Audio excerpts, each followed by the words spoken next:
What's up, everyone? Animations can add flair to your site, but sometimes they don't play well on mobile devices. Well, today I'll show you how to disable Webflow animations specifically for mobile. Let's get started.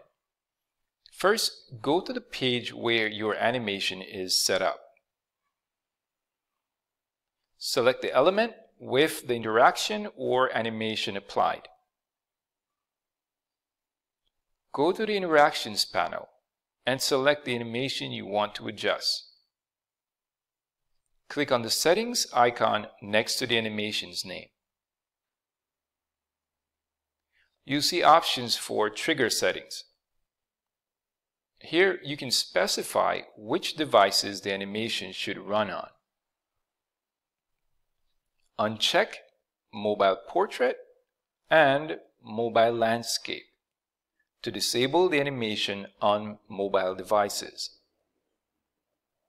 Alternatively, you can create separate animations tailored for mobile if needed. Alright, test your site by switching to mobile view in the designer or by previewing on a mobile device. And that's it. Your animation will now gracefully skip on mobile, ensuring a smoother user experience. So if you found this useful, go ahead and hit that like button and subscribe for more tips. Until next time.